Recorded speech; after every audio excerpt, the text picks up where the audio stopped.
has also been penned by the same praiseworthy scholar. In the sight of scholarly people, the contents of that book are far more valuable than a heap of gems and precious stones. End of footnote number 5. Main text. It would be extremely insensitive to overburden such a selfless devotee with a load that demands to be borne by a group of people. Although to accomplish this service Maulvi Sahib would willingly relinquish all his belongings and proclaim the maxim of the prophet Job that, quote, "Alone I came and alone I depart," yet this is a joint national responsibility. It is obligatory on all that in this age of evil and mischief, which is violently jerking the delicate link of faith between God and man, everyone should be duly concerned about their graceful demise. They should perform such noble deeds on which salvation depends, like the sacrifice of one's cherished wealth and the expending of precious time in his service.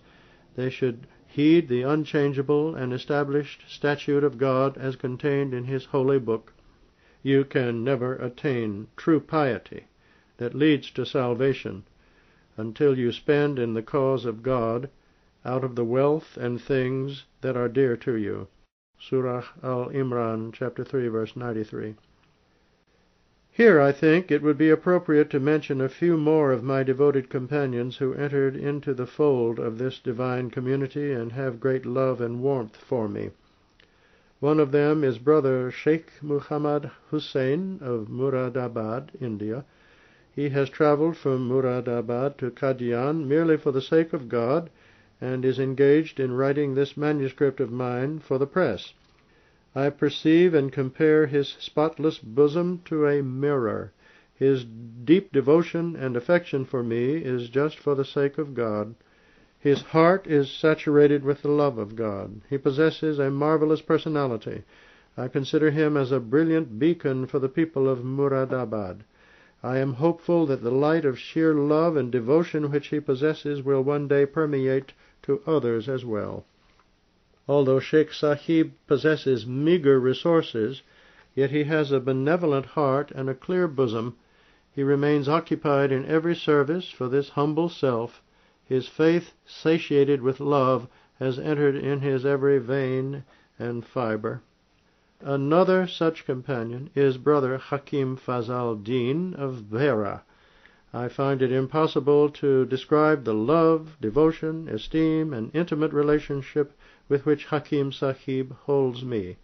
He is my true well-wisher, a sincere sympathizer, and a person of matchless understanding.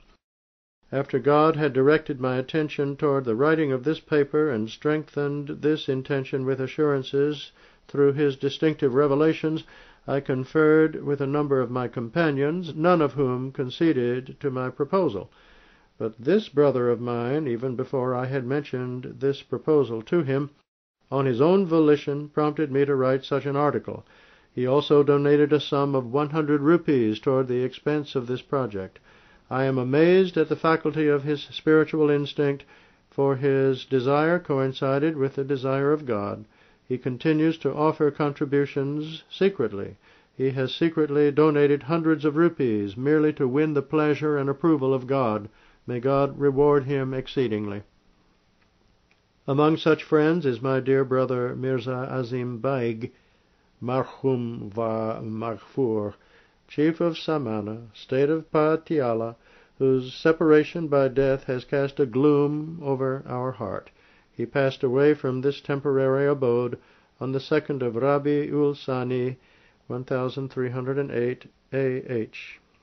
Surely to God we all belong, and to him shall we return. Surah Al-Baqarah, chapter 2, verse 157.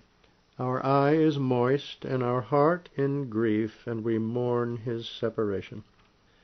The level of Mirza Sahib's tremendous affection for me, and how he was immolating himself for my sake, where can I find the words to express that fervent love? My grief and sorrow at his premature demise is such that I rarely find its parallel in my past life. He is our beloved, and the chieftain of our goal, who departed at a time when we had least expected. As long as we live, we can never forget the grief of his departure. There is such pain in my heart that if I were to stop the flow of tears from my eyes, the tears will roll down from my sleeves to the edge of my robe. The memory of his separation fills my heart with sadness, and my bosom with a sense of aching. Overwhelmed with sorrow, the heart mourns, and the eyes shed tears. His entire being was a personification of love. Mirza Sahib was also dauntless in the performance of deeds demonstrative of his passionate devotion. He had devoted his life solely towards this cause. Although Mirza Sahib was of scanty means, yet in times of religious needs he would consider wealth to be less valuable than a handful of dust. His intelligence and wisdom in comprehending divine intricacies was of a very high standard. The endearing conviction and confidence with which he held this humble self was indeed a sign of God. He was such a pleasant person that seeing him was so exhilarating, as if one had beheld a garden laden with flowers and fruit. Apparently he has departed, leaving his dependents, including an infant, completely impoverished and in utter destitution. O God the Omnipotent, you become their means of sustenance and support, and inspire the hearts of my friends to demonstrate benevolence for the bereaved descendants of this sincere brother. O God, comforter of grieved hearts, the humble find refuge in thee, and the sinners forgiveness. Out of thine grace, forgive him, thy servant. Lend thy compassion to the bereaved who are left behind. I have only mentioned a few of my associates as an illustration. There are others of the same caliber whose detailed mention will be made, inshallah, God willing, in another book. This essay continues to lengthen, so for the moment only this much. At this point I consider it appropriate to state that all who have entered into the covenant of Bay'at are not such that I could express a good opinion about them.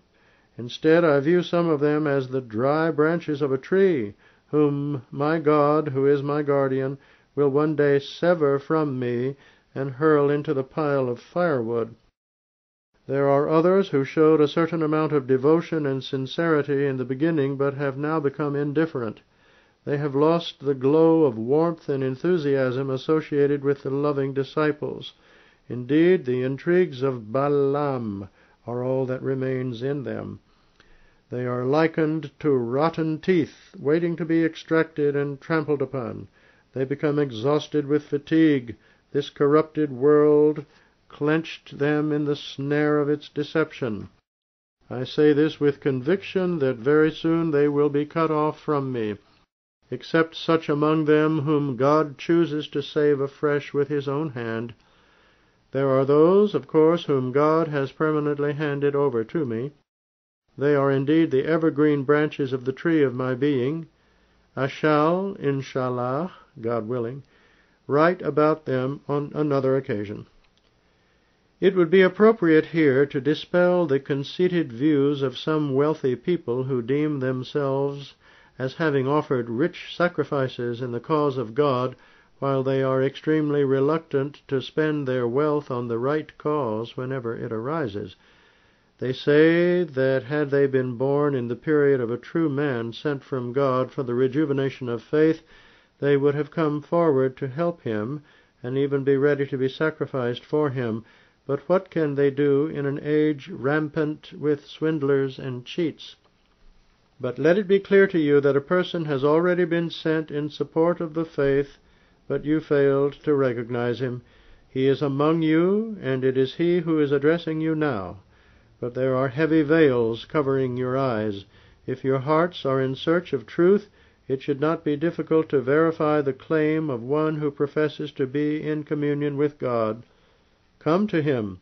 Stay in his company for 2 or 3 weeks, if Allah so wills.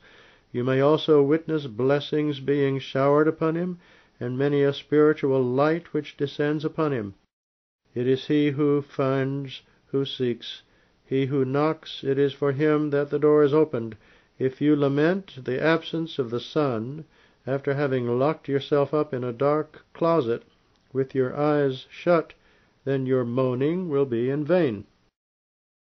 O bereft of clear vision, open the door of your closet and remove the covering from your eyes, so that you may not only see the sun, but may also bask in its light.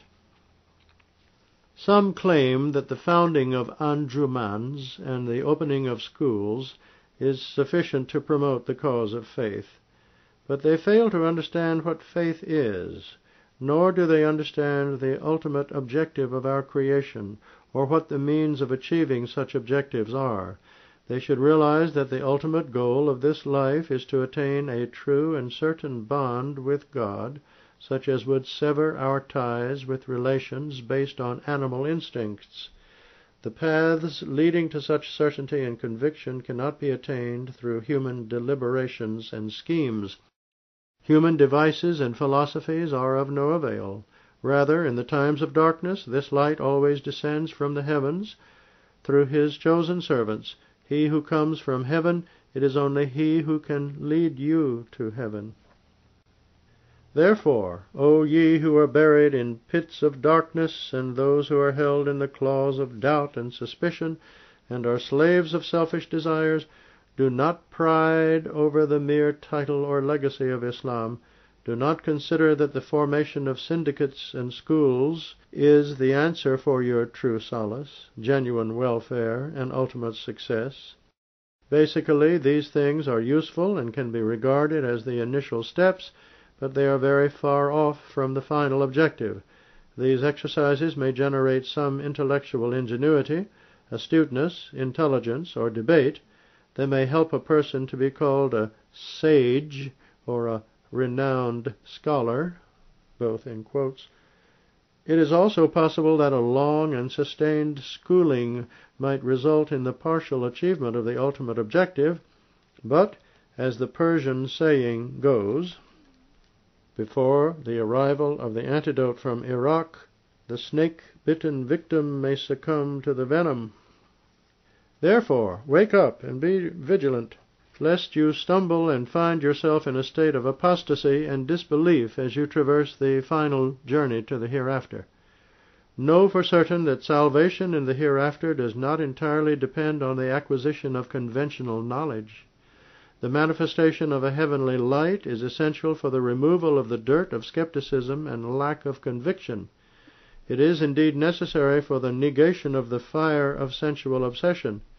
It draws man towards sincere love, true affection, and obedience to God. If you confer with your conscience, it is bound to respond by saying that you do not possess that genuine satisfaction and inherent tranquility that is essential for the instantaneous spiritual transformation. Therefore, how unfortunate that you do not possess even a minute fraction of the keenness and enthusiasm for the publication of literature pertaining to this divine scheme that you possess for the printing of works of mere customary sayings and knowledge. Generally, your life is devoted toward such pursuits as have little relevance toward the uplift of faith, or are of little significance and very remote from the ultimate objective.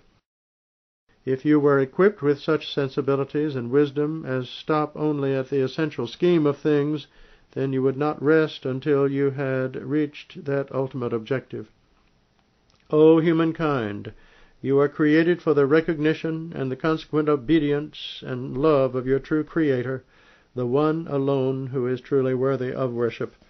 Therefore, until the ultimate and final purpose of your creation does not fully dawn upon you, you remain very remote from true salvation.